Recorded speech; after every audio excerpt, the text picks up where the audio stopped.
Bem-vindos à nossa aula de número 240. A pessoa já está ficando triste, né? Já está ficando sentindo um bucolismo, já que nós estamos chegando já no final do nosso livro. Não, tem bastante ainda para andarmos, mas já estamos, né, começando a ser muito direto nas explicações.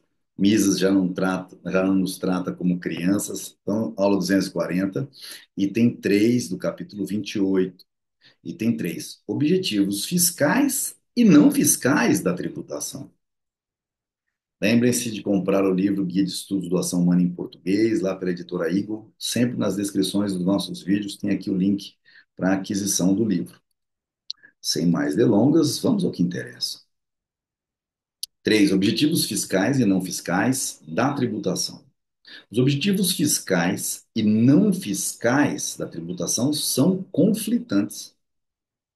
Examinemos, por exemplo, o imposto sobre consumo de bebidas alcoólicas.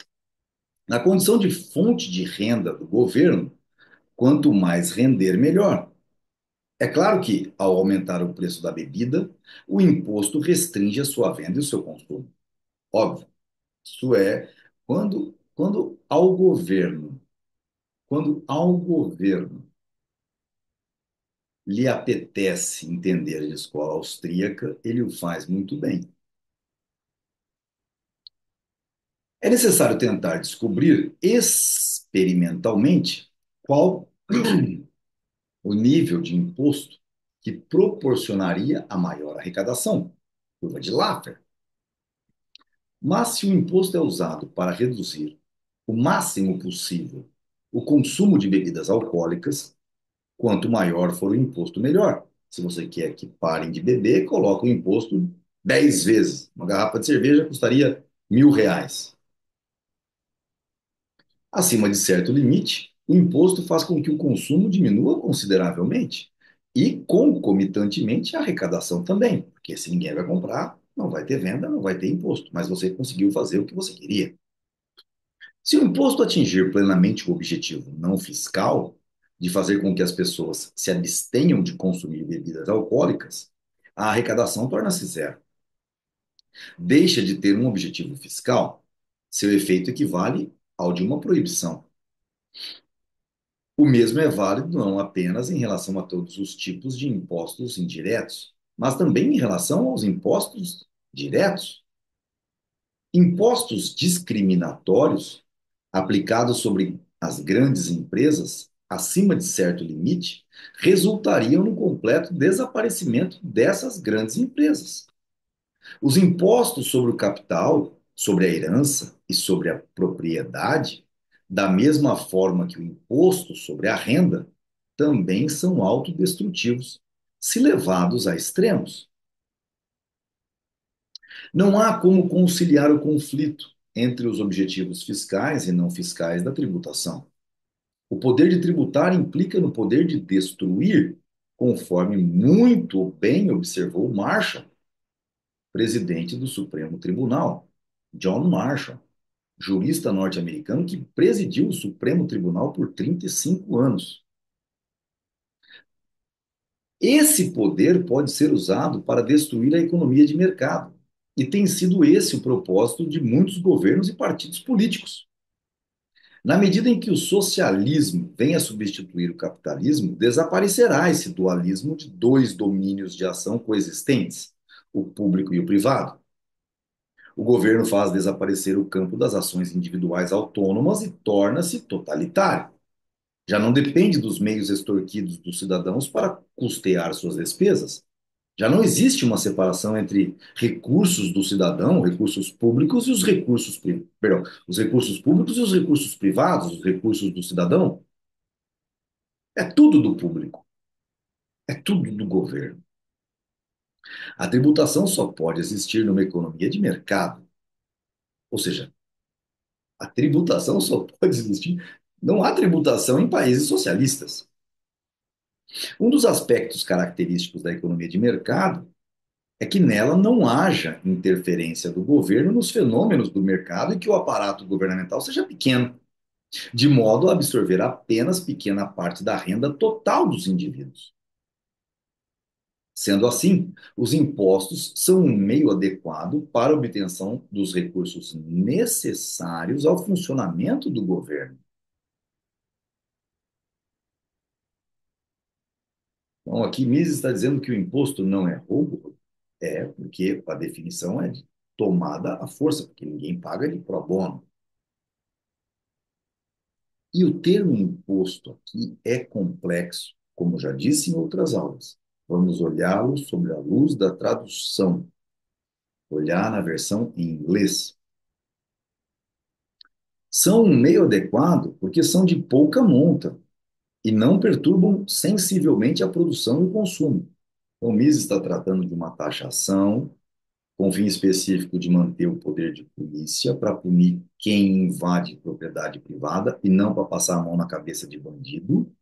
Entrou no supermercado, roubou, vai ter que pagar a polícia que foi lá para contê-lo, o juiz então vai ter que pagar para passar 2 meses trabalhando. Se o juiz ganhar 50 mil por mês, vai ter que passar uns belos 5 anos trabalhando para pagar o juiz que ficou lá fazendo a audiência dele.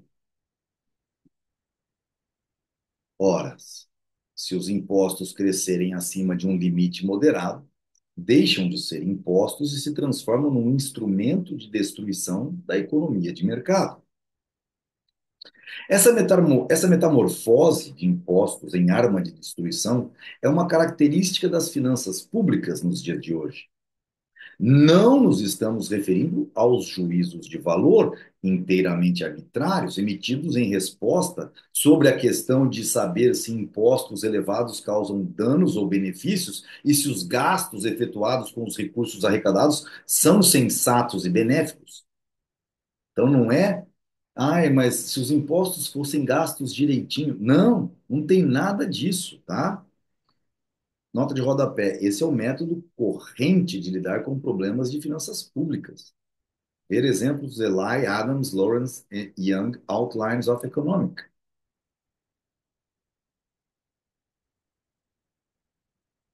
O que importa é a certeza de que quanto maior a tributação, perdão, o que importa é a certeza de que quanto maior a tributação, menos compatível será com a preservação da economia de mercado. Não há necessidade de saber se algum país chegou a se arruinar em decorrência de grandes despesas feitas pelo público e para o público. Também lá daquela mesma IBDEM. Né? IBID significa IBDEM, que é igual ao de cima. Né?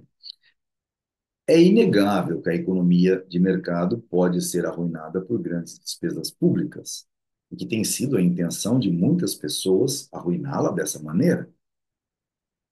Os homens de negócios se queixam do caráter opressivo de uma tributação excessiva. Os governantes ficam preocupados com o risco de matar a galinha dos ovos de ouro. Bom, sabemos que o socialismo não funciona, porque não há economia de mercado, e aí todo mundo fica pobre, inclusive os governantes, mais cedo ou mais tarde. É a história do jacaré ser o último comido pelo jacaré, mas você vai estar sozinho, pobre, miserável, sem nem médico, sem nada, horas. Então você não pode matar a galinha de ouro, matar a galinha dos ovos de ouro, são os empresários, o livre mercado. Ora, então os homens de negócio se queixam do caráter opressivo de uma tributação excessiva. Os governantes, por sua vez, ficam preocupados com o risco de matar a galinha dos ovos de ouro. Entretanto, o verdadeiro ponto crucial do tema tributação está no fato paradoxal de que quanto mais aumentam os impostos, mais debilitada fica a economia de mercado e, consequentemente, o próprio sistema tributário. Curva de Laffer, mais uma vez. Portanto, torna-se evidente a incompatibilidade, em última análise, entre preservação da propriedade privada e medidas confiscatórias. E ele está dizendo aqui agora, é maravilhoso, porque tem que ficar gravado isso daqui. Como ele disse no item anterior, não se pode ter impostos sobre o patrimônio, porque, em última análise, esse patrimônio já não é seu. Você tem que alugá-lo do governo do Estado. E isso é socialismo. Está lá no item 3. Perdão, no item 2. Nós estamos no 3. Agora ele está reforçando aqui, olha. Portanto, torna-se evidente, mais uma vez, a incompatibilidade, em última análise, entre preservação da propriedade privada e medidas confiscatórias. Mas onde que há medidas confiscatórias da propriedade privada? Não há, Rodrigo. Ninguém confisca. A não ser em uns casos lá em Magé, no Rio de Janeiro, que um prefeito louco quis pegar a propriedade do cara que tinha recém construído um prédio para virar a prefeitura.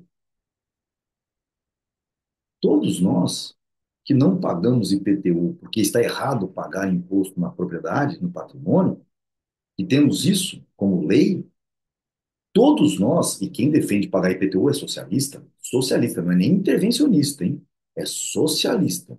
Pode ser do tipo alemão, nazista, de Hindenburg, e não se considerar um socialista marxista. Mas é um socialista. Não quer você escolhendo o que você faz da sua vida. Então, portanto, torna-se evidente a incompatibilidade, em última análise, entre preservação da propriedade privada e medidas confiscatórias. Todo imposto sobre patrimônio, se você não paga, o governo confisca. Acabou. Mais um, não pode existir IPTU nem ITR. Cada imposto em si, bem como o sistema tributário de um país como um todo, tornam-se autodestrutivos quando ultrapassam certos limites. Encerramos mais uma aulinha aqui, curta, maravilhosa, autoexplicativa, tudo aquilo que a internet hoje propaga, graças ao bom Deus, o povo está acordando, mas que é excepcionalmente importante para que todos nós entendamos efetivamente. O problema é que, quando as pessoas vêm eu discutindo sobre IPTU, ITR, Imposto sobre, sobre o Patrimônio, e eu tão incisivo, é porque as pessoas não entendem que esse é a facada final do sistema capitalista de mercado, ok? Até a nossa próxima aula.